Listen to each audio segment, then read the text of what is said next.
Vamos lá, capítulo 6. Os males que sobreviram aos judeus após seus crimes contra Cristo. Após a morte de Tibério, Caio recebeu o governo. Além de muitos outros atos inumeráveis de tirania contra muitos, afligiu não pouco e em especial toda a nação dos judeus.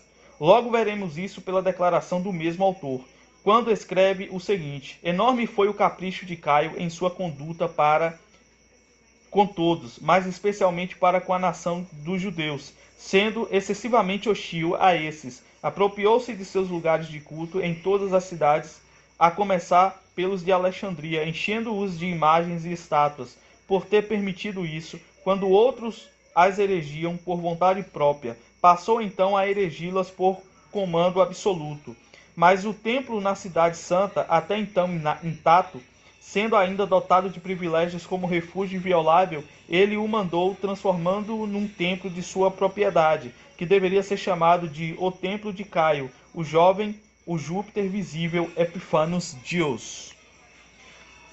O mesmo autor, em seu segundo livro, a que dá o título Sobre as Virtudes, relata muitas outras calamidades quase indescritíveis que recaíram sobre os judeus de Alexandria durante o reinado do citado imperador. Joséfo também concorda com ele, insinuando igualmente que as calamidades de todas as nações surgiram na época de Pilatos e dos crimes contra nosso Salvador. Quer dizer, então havia uma concordância histórica que muito do que aconteceu com os judeus naquela época foi uma vingança divina, né, contra eles por ter matado Cristo. Ouçamos então o que também diz no segundo livro da Guerra dos Judeus. Pilatos, sendo enviado por Tibério como procurador da Judéia, carregou durante a noite imagens cobertas de César para dentro do templo. Então são chamadas insígnias. Essas são chamadas insígnias. No dia seguinte, isso criou grande distúrbio entre os judeus, pois os que estavam perto ficaram perplexos com o que viram, com uma prostituição insolente de suas instituições legais, pois eles não permitem que nenhuma imagem seja erigida em sua cidade. Comparando esses relatos com os escritos dos evangelistas, percebereis que não demorou para um protesto brotar neles, protesto que anunciaram sob o mesmo Pilatos e pelo que clamaram vezes e mais vezes, dizendo que não tinha outro rei senão o César. Após isso, o mesmo historiador registra que logo outra calamidade os atingiu com as seguintes palavras: mas depois destas coisas, ele, Pilatos, provocou outro tumulto, despendendo o tesouro público chamado Corban na construção de um aqueduto. Isso estendia-se por quase 300 estádios. A multidão ficou profundamente afligida com isso e, quando Pilatos chegou a Jerusalém, rodeou o tribunal clamando contra ele, mas tendo previsto o tumulto deles, Pilatos plantou seus soldados armados contra a multidão e os misturou previamente, disfarçados com as mesmas vestes comuns do povo. Ele também os havia proibido de usar suas espadas, mas ordenou que batessem nos barulhentos com marras. O sinal dele o deu do tribunal. Sendo assim, batidos muitos judeus pereceram em consequência dos golpes. Muitos também morreram pisados pelos próprios compatriotas na luta. A multidão, assim amedrontada pelo infortúnio dos que foram mortos, mantiveram a paz. O mesmo escritor menciona inúmeras outras comoções que foram provocadas além dessa na própria Jerusalém, mostrando que, daquela época em diante, tumultos, guerras e conspirações, uns após os outros, nunca cessaram na cidade e em toda a Judéia, até que por fim um cerco de Vespasiano os esmagou. Que vai culminar aonde? Isso, no ano 70 depois de Cristo, com a diáspora dos judeus, profecia que Jesus proferiu aos discípulos quando eles passaram diante do templo e eles maravilhados, né? Pedro falou: olha, Senhor, o templo, né, de Jerusalém. Jesus falou o quê? Aqui não ficará pedra sobre pedra que não seja derrubada, né? E ele fala: não passará dessa geração. Vamos lá. Assim, portanto, a justiça divina atingiu os judeus por seus crimes contra Cristo. Capítulo 7. Como Pilatos destruiu a si mesmo. Cabe também observar como se declara que esse mesmo Pilatos, que era governador quando da crucificação do nosso Salvador, no reinado de Caio, cujos tempos estamos registrando, caiu em tais calamidades que foi forçado a se tornar o assassino de si próprio e o vingador da sua própria perversão. Isso é declarado pelos historiadores gregos que registraram as Olimpíadas em ordem juntamente com as transações da época. Vamos lá, capítulo 8. A fome que sobreveio no reinado de Cláudio. Caio, porém, não havia reinado 4 anos quando foi sucedido por Cláudio na soberania do império. Em seu reinado, houve uma fome que prevaleceu sobre todo o mundo. Evento, aliás, legado por historiadores muito distantes de nossa doutrina e pelo qual recebeu seu cumprimento a predição do profeta Ágabo, registrado no Atos dos Apóstolos, com respeito à fome iminente sobre o mundo. Lucas, em Atos, após confirmar a fome na época de Cláudio e depois de registrar como, por meio de Paulo e Barnabé, os irmãos de Antioquia haviam enviado aos da Judéia, de acordo com a capacidade de cada um, ainda acrescenta o seguinte. Capítulo 9, o martírio do apóstolo Tiago. Nessa época é evidente que se trata do reinado de Cláudio. O rei Herodes preparou-se para afligir alguns da igreja e matou à espada a Tiago, irmão de João. Sobre esse Tiago, Clemente acrescenta uma narrativa digna de nota no 7º livro de suas instituições, evidentemente relatando de acordo com a tradição que recebeu de seus ancestrais. Diz que o homem que levou Tiago à corte, vendo-o prestar seu testemunho de fé e comovido com o fato, confessou-se cristão. Ambos, portanto, afirma ele, foram levados à morte. No caminho, o homem rogou que Tiago perdoasse. Este, ponderando um pouco, respondeu: Pai seja contigo, e o beijou, e ambos foram decapitados ao mesmo tempo. Esse é o testemunho de um verdadeiro cristão, um discípulo de Cristo. Ele não criou guerra, ele não tentou matar ninguém, ele ainda, na hora da sua morte, perdoou aquele homem que o conduziu à morte, que morreu junto com ele, por ver o testemunho de amor. É assim que o cristão constrange, né? Não é querendo decapitar ninguém, mas é morrendo por amor a Cristo. A gente está lendo a história eclesiástica, né? Para quem não sabe, foi escrito ali por volta do 3º século depois de Cristo por Eusébio de Cesareia, um dos bispos da igreja, certo? Então ele registrou do 1º século até o 3º século a história da igreja. A gente vai ver aqui se houve alguma indicação, né, dos apóstolos que deveria fazer cruzadas, matar as pessoas. Vamos ver aqui. Eu acredito que não tenha, né? Mas enfim.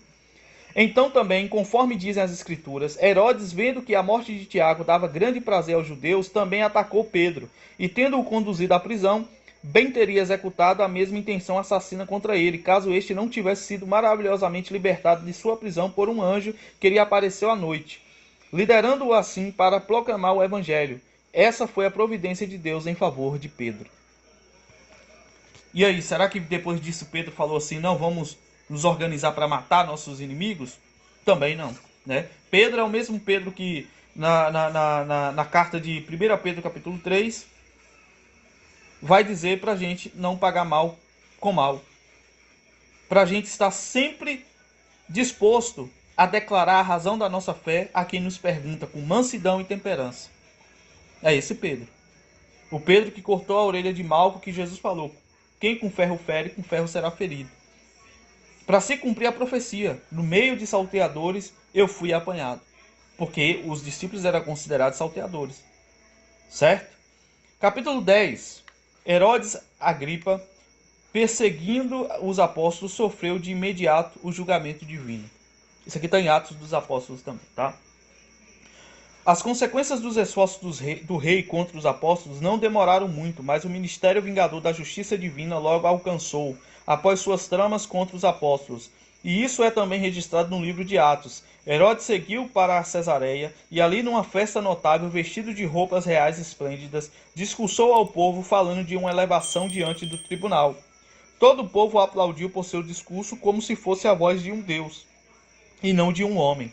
As escrituras relatam que um anjo do Senhor o atingiu de imediato e, consumido por vermes, entregou o espírito. É maravilhoso observar igualmente nesse evento singular a consciência entre a história dada por Joséfo, a coincidência dada entre a história dada por José e das Escrituras Sagradas. A esse respeito, o historiador acrescenta seu claro testemunho à verdade no 19º livro de suas Antiguidades, onde relata os milagres com as seguintes palavras: Ora, ele, Herodes, havia completado o 3º ano de seu reinado sobre toda a Judéia, e veio à cidade de Cesareia, que antes era chamada a Torre de Estratão. Ali celebrou espetáculos públicos em honra de César, que seria um tipo de festival em favor de sua segurança. Nesse festival reuniu-se grande número dos maiores em poder e dignidade em toda a província. No segundo dia dos espetáculos, vestido num manto de textura maravilhosa, todo trabalhado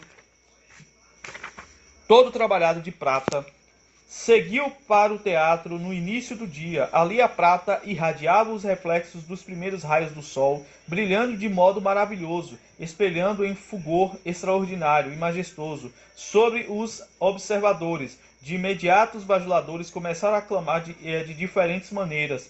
Tal, porém, não era para seu bem. Chamando-o de Deus e implorando a sua clemência com palavras como essas: Temos temido a ti até agora, como homem, mas daqui por diante confessamos que és superior à natureza dos mortais. O rei não os repreendeu, nem rejeitou a bajulação impiedosa. Depois de um breve momento, levantando-se, viu um anjo sentado acima da sua cabeça. De imediato ele percebeu ser aquela causa de seus males, assim como fora antes a causa de seu sucesso, e sentiu uma dor atravessando o coração e uma dor súbita tomando suas entranhas, passando e atormentá-lo com grande violência. Voltando-se então para seus amigos, disse: Eu, vosso Deus, sou ordenado agora a deixar esta vida e destino. Logo desmentirá vossas falsas declarações a meu respeito. Aquele a quem chamastes imortal é agora compelido a morrer, mas precisamos receber nosso destino conforme é determinado por Deus. Não passamos nossa vida em glórias, mas aquele esplendor muito exaltado. Dizendo isso, lutou muito com o aumento da dor. Foi então carregado com grande pressa ao palácio, enquanto corria entre o povo a notícia de que o rei certamente morreria logo. Mas a multidão, com as suas esposas e crianças, segundo o costume do país, sentou-se em panos de saco e implorou a Deus em favor do rei. Todos os lugares encheram-se de lamentos e choro, e o rei, reclinando num aposento elevado e olhando prostrado ao chão, não pôde ele mesmo refrear as lágrimas. Por fim, tomado de dor nas entranhas, por 5 dias seguidos, terminou a vida aos 54 anos de vida e 7 de reinado. Ele reinou, portanto, 4 anos sobre Caio César, teve a tetrarquia de Felipe por 3 anos e recebeu a de Herodes no 4º ano, reinando subsequentemente 3 anos sobre Cláudio César. Até aqui Joséfo, em cuja declaração, assim como em outras, também nesta, não posso deixar de admirar sua concordância com as Escrituras Sagradas. Ainda que possa parecer diferente a alguém em razão do nome do rei, a data e os fatos mostram que era o mesmo indivíduo, quer a mudança no nome tenha ocorrido por erro de cópia, quer porque lhe atribuíram 2 nomes, como acontecia com muitos. Vamos lá, vamos continuar a leitura. Deixa eu molhar a garganta aqui um pouco de café. Então vocês veem aqui a história da igreja. Tem um outro livro que eu quero olhar, né? Os Pais Apostólicos, de Hans Von. Depois, quando eu terminar esse livro, vai demorar ainda para terminar esse livro, tá? Eu estou aqui na página 60, o livro tem 400 páginas, né? Então, assim, tem um chão ainda para a gente ler, mas vai ser uma leitura muito boa. Vamos lá. Capítulo 11 do livro 2. A respeito do impostor Teudas e seus seguidores. Uma vez que Lucas, em Atos, também apresenta Gamaliel na consulta a respeito dos apóstolos, dizendo que naquela época surgiu Teudas, que afirmava ser alguém, mas foi destruído, e todos os que o seguiam foram dispersos. Acrescentamos também nós o testemunho escrito de Joséfo com respeito à mesma circunstância. Ele relata no livro já citado os seguintes detalhes. Quando Fado era procurador da Judéia, certo impostor chamado Teudas persuadiu a multidão a tomar suas posses e segui-lo ao rio Jordão, pois dizia que era profeta e que o Jordão seria dividido por comando seu, permitindo-lhes fácil travessia, e com tais promessas enganou a muitos, mas Fado não permitiu que participassem de sua loucura, enviando contra eles uma tropa de cavalaria. Estes, caindo de surpresa sobre aqueles, mataram muitos e aprisionaram muitos com vida, e prendendo o próprio Teudas, deceparam-lhe a cabeça e levaram a Jerusalém. Além disso, Joséfo também menciona a fome que ocorreu sobre Cláudio, conforme se segue. Capítulo 12. Helena, rainha dos Osroenianos. Nome difícil esse aqui. Vamos lá. Nessa época em que ocorreu a grande fome da Judéia, também a rainha Helena, tendo adquirido grãos do Egito, com grandes somas, distribuiu aos necessitados. Verás também que essa declaração está em harmonia com Atos dos Apóstolos, onde se diz que, de acordo com a capacidade dos discípulos em Antioquia, determinaram cada um a enviar para a assistência dos que estavam na Judéia, o que também fizeram enviando aos anciões pelas mãos de Barnabé e Paulo. Dessa mesma Helena, mencionada pelo historiador, esplêndidos monumentos são ainda vistos nos subúrbios da cidade de Jerusalém, agora chamado de Hélia. Mas disse ainda que ela teria sido a rainha de Adiabene. Dá tempo, capítulo 13. Simão o Mago. Esse aqui é problemático também, hein? Quando a fé do nosso Senhor e Salvador Jesus Cristo difundiu-se entre todos os homens, o inimigo da salvação engendrou um estratagema para conquistar para si a cidade imperial e levou até ali Simão, a quem mencionamos antes. Com a ajuda de artifícios insidiosos, ele agregou a si muitos dos habitantes de Roma no intuito de enganá-los. Isso é atestado por Justino, um de nossos notáveis escritores, não muito depois dos tempos dos apóstolos, a respeito de quem tratarei o que é necessário no devido lugar. O leitor pode ver por si na primeira apologia de nossa religião, dirigida a Antônio, onde assim escreve: após a ascensão de nosso Senhor ao céu, certos homens foram subordinados por demônios, como seus agentes, e diziam serem deuses. Esses foram não somente tolerados sem perseguição, como até considerados dignos de honra entre vós. Um deles foi Simão, certo samaritano, na vila chamada Gitão. Este, no reino de Cláudio César, ao realizar vários rituais mágicos pela operação de demônios, foi considerado Deus em vossa cidade imperial de Roma, e foi por vós honrado como um Deus, com uma estátua entre as duas pontes no rio Tibre, numa ilha, tendo a subscrição em latim Simone Deus Sancto, ou seja, a Simão o Santo Deus. E quase todos os samaritanos também, uns poucos de outras nações, o cultuam, confessando-o como Deus Supremo. Certa Helena também é dessa classe. Ela tinha sido prostituta em Tiro. Coragem o cara falar isso de uma rainha na época. Certa Helena também é dessa classe. Ela tinha sido prostituta em Tiro de Fenícia, e naquela época ligou-se a Simão, sendo chamada a primeira ideia, que dele procedeu. Tal é o testemunho de Justino, com quem também coincide Irineu em seu primeiro livro contra heresias. Esse livro de Irineu aqui, Irineu de Lyon, eu tenho que pegar esse livro, cara. Deve ser muito top. Onde também anexa um relato sobre a impiedade e a doutrina corrupta do homem, coisa que nos será supérfluo detalhar, uma vez que está no domínio dos que desejam aprender a origem da vida, as falsas doutrinas não apenas deste, mas de igual modo de todos os heresiásticas respectivamente, assim como das instituições e dos princípios de todos eles, tratados em geral no livro de Irineu, acima mencionado. Simão, porém, entendemos que teria sido o líder de toda heresia, também dos que até o presente seguem sua heresia, ainda afetados pela modesta filosofia dos cristãos, não celebrada pela pureza de vida entre todos. Disso, no entanto, parece que voltamos a se afastar, acolhendo novamente as superstições dos ídolos, prostrando-se diante de figuras e estátuas desse mesmo Simão, e juntamente com ele e da citada Helena, ousando oferecer-lhes culto por meio de incenso, sacrifícios e libações, seus ritos mais secretos que esses, a primeira menção dos quais dizem, a pessoa ficaria assustada, e para usar uma frase oracular deles, ficariam confusas, são na realidade tão cheias de perplexidade, desatino e loucura, que é impossível não só colocá-las por escrito, como também pronunciá-las com os lábios de homens modestos, em razão da excessiva indignidade e obscenidade delas, pois toda corrupção vil que possa ser feita ou tramada é praticada por essas heresias mais abomináveis, de uma seita que, enreda mulheres miseráveis que literalmente se sobrecarregam de todo tipo de vício. Então é isso, deve ser isso que Paulo vai falar. Agora eu esqueci que Paulo vai falar sobre os falsos profetas que andam pelas casas das mulheres nécias, né, que nunca chegam ao conhecimento, nunca aprendem e são incapazes de chegar ao conhecimento. Então deve ser desse Simão aqui que Paulo está falando. Tem várias coisas aqui que são bem parecidas com o que Paulo fala. Mas enfim, 22 minutos de áudio, tá ótimo aí, né? Vamos parar aqui no capítulo 14, a gente vai continuar no capítulo 14.